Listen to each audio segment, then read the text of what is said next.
ओम शांति। आज 19 मई 2022 की साकार मुरली। आज बाबा ने कहा, मीठे बच्चे, इस समय इस भारत को सीमत की दरकार है। सीमत से ही कौड़ी जैसा भारत हीरे जैसा बनेगा। सब की गति सदगति होगी। प्रश्न, सर्वशक्तिमान बाप में कौन सी शक्ति है जो मनुष्यों में नहीं? उत्तर, रावण को मारने की शक्ति एक सर्वशक्तिमान बाप में है, मनुष्यों में नहीं। राम की शक्ति के सिवाय यह रावण मर नहीं सकता। बाप जब आते हैं तब तुम बच्चों को ऐसी शक्ति देते हैं जिससे तुम भी रावण पर जीत पा लेते हो। ओम शांति। मीठे बच्चे जानते हैं, यह होली हंसों की सभा है। यहाँ सब ब्राह्मण बैठे हैं। पवित्र को ब्राह्मण कहा जाता है, अपवित्र को शूद्र वर्ण का कहेंगे। जो पुरुषार्थी है उन्हों को हाफ कास्ट कहेंगे, न इधर के न उधर के। एक पांव उस पार जाने वाली नाव में, एक पांव इस पार वाली नाव में होगा तो चीर जाएंगे। इसलिए निर्णय करना चाहिए किस तरफ जावे। अगर कोई असुर बैठे होंगे तो विघ्न डालेंगे। यह कौन समझाते हैं? शिव बाबा। शिव के लिए बाबा अक्षर मुख से निकलता है। शिव बाबा ही झोली भरने वाला है। बाप से जरूर वैसा मिलेगा। शिव के कितने अथाह मंदिर हैं। वह भी है निराकार, विश्व का रचयिता। विश्व में लक्ष्मी नारायण का राज्य था तो जरूर बाप से वर्षा मिला होगा। अभी तुम शूद्र से ब्राह्मण बने हो। शूद्र है पत्थर बुद्धि, लक्ष्मी नारायण तो पारस बुद्धि थे ना। माया से बुद्धि मारी जाती है। माया का नाम भारत में मशहूर है।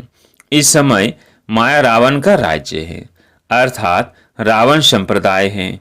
इसलिए रावण को मारते हैं परंतु मरता नहीं। राम की शक्ति के सिवाय रावण पर जीत पा नहीं सकते।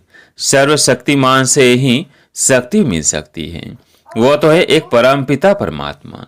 उनका न सूक्ष्म शरीर है न स्थूल। यह भी किसकी बुद्धि में नहीं आता।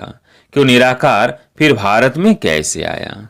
आत्मा आर्गन्स के बिगर तो कर्म कर नहीं सकती, कुछ भी समझते नहीं। इसलिए पत्थर बुद्धि कहा जाता है। बाप बैठ समझाते हैं, भगवान है ऊंच से ऊंच, उनकी सबसे ऊंच मत है। नहीं तो भगवान का सिमरन क्यों करते हैं? उनकी मत सिमरते हैं। जरूर भगवान के आने का भी ड्रामा में पार्ट है। मनुष्य समझते नहीं। बहुत लोग कहते हैं क्राइस्ट से 3000 वर्ष पहले गीता सुनाई गई थी, परंतु यह तो बताओ वो गीता किस नेशन की किस युग में सुनाई गई और किसने सुनाई? एक ही शास्त्र में कृष्ण भगवानुवाच लिखा हुआ है।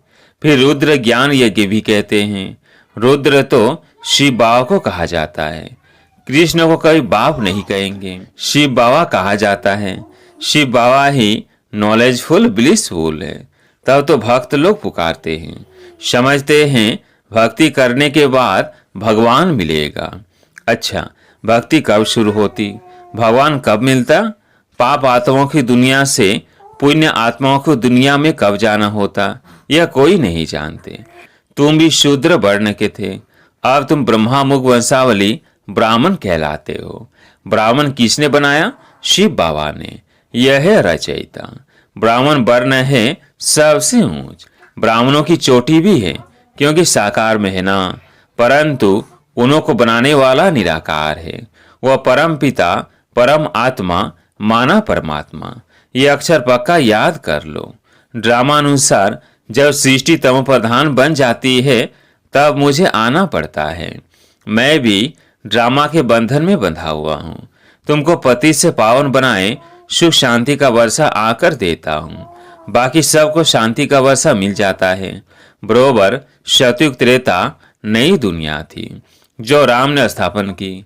राम से भी शिव बाबा अक्षर ठीक है। शिव बाबा अक्षर सबके मुख पर है तो बाबा नई दुनिया का रचयिता है। वो आकर वर्षा देते हैं। गीता ब्राह्मणों को ही सुनानी है। जब शूद्र से ब्रह्मा मुख वंशावली ब्राह्मण बने तब उनको गीता सुनाई। ब्राह्मणों का ज्ञान का तीसरा नेत्र खोला। इसलिए कहते हैं ज्ञान अंजन सदगुरु दिया, अज्ञान अंधेर विनाश।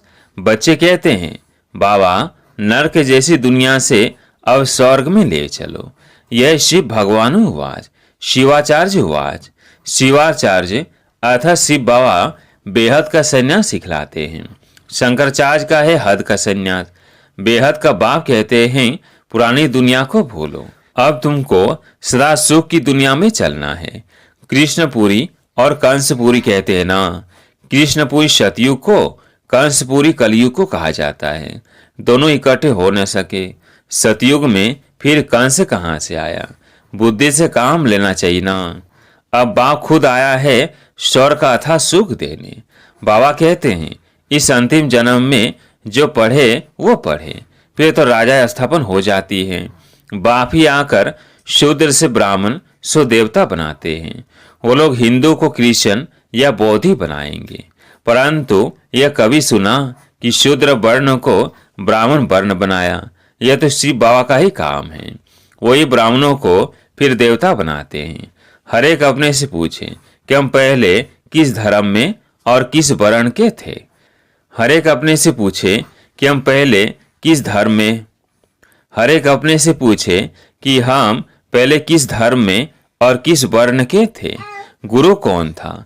शास्त्र कौन सा पढ़ते थे? गुरु से क्या मंत्र मिला?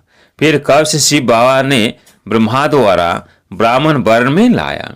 ये हर एक से लिखाना चाहिए।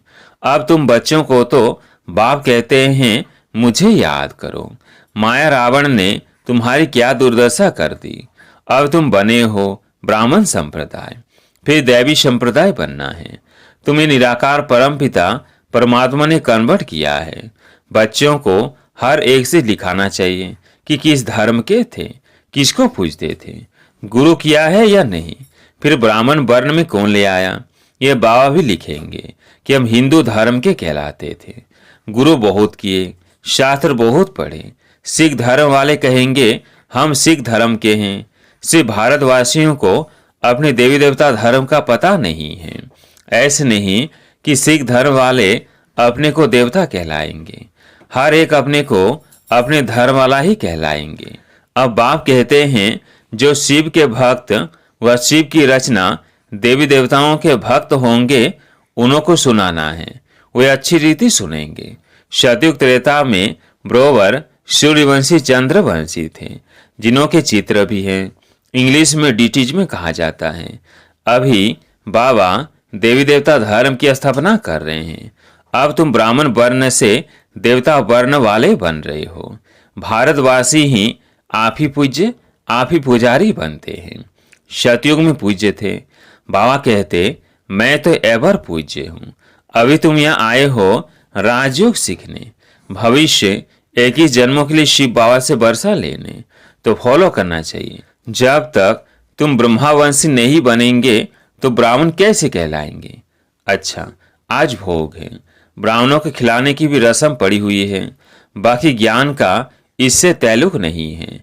यहाँ तो है ज्ञान सागर और ज्ञान गंगाओं का मिलन।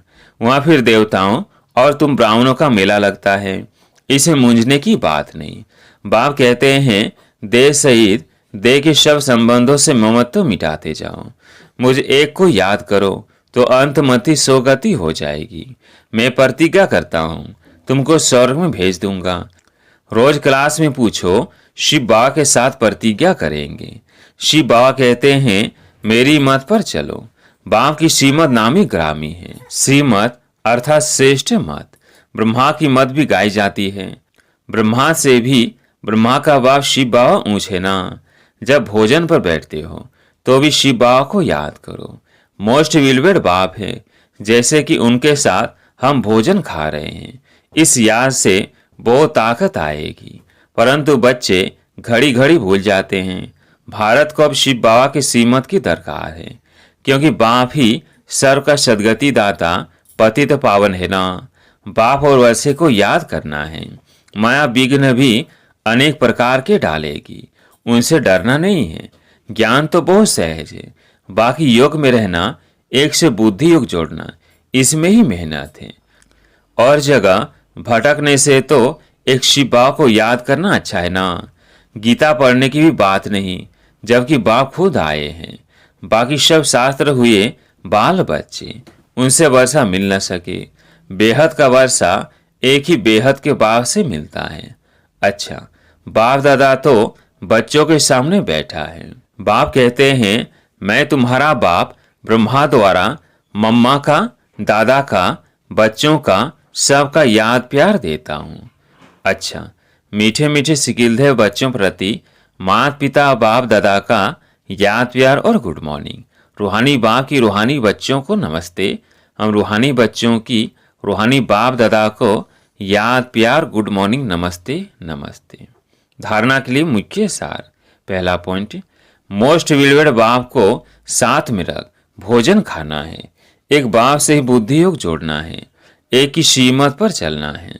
दूसरा पॉइंट, बुद्धि से बेहद की पुरानी दुनिया को भूलना है, इसका संन्यास करना है। आज प्यारे मीठे बाबा का वरदान, देह के संबंध और पदार्थों के बंधन से मुक्त रहने वाले जीवन मुक्त फरिश्ता भव। देह के संबंध और पदार्थों के बंधन से मुक्त रहने वाले जीवन मुक्त फरिश्ता भव। फरिश्ता अर्थात पुरानी दुनिया और पुरानी देह से लगाव का रिश्ता नहीं। देह से आत्मा का रिश्ता तो है, लेकिन लगाव का संबंध नहीं। कर्मेंद्रियों से कर्म के संबंध में आना अलग बात है, लेकिन कर्म बंधन में नहीं आना। फरिश्ता अर्थात कर्म करते भी कर्म के बंधन से मुक्त। न देह का बंधन, न देह के संबंध का बंधन, न देह के पदार्थों का बंधन। ऐसे बंधन मुक्त रहने वाले ही जीवन मुक्त फरिश्ता है। आज का स्लोगन, स्थूल संपत्ति से भी अधिक मूल्यवान है रूहानी स्नेह की संपत्ति। स्थूल संपत्ति से भी अधिक मूल्यवान है रूहानी स्नेह की संपत्ति। अब सुनते हैं माते शिव जी के अनमोल महावाक्य। मम्मा ने कहा, बदनसीबी और खुश नसीबी। अब इन दो शब्दों का मदार किस पर चलता है? यह तो हम जानते हैं कि खुश नसीब बनाने वाला परमात्मा है, तो बदनसीब बनाने वाला खुद ही मनुष्य है। जब मनुष्य सर्वदा सुखी है तो उन्हों की अच्छी किस्मत कहते हैं, और जब मनुष्य अपने को दुखी समझते हैं तो अपने को बदनसीब समझते हैं। हम ऐसे नहीं कहेंगे कि बदनसीबी व खुश नसीबी कोई परमात्मा द्वारा मिलती है।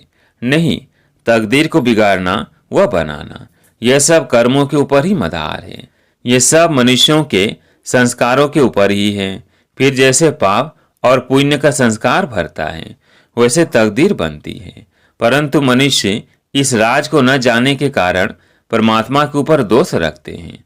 अब देखो, मनुष्य अपने को सुखी रखने के लिए कितने माया के तरीके निकालते हैं। फिर उसी माया से कोई अपने को सुखी समझते हैं, और कोई फिर उसी माया का संन्यास कर माया को छोड़ने से अपने को सुखी समझते हैं।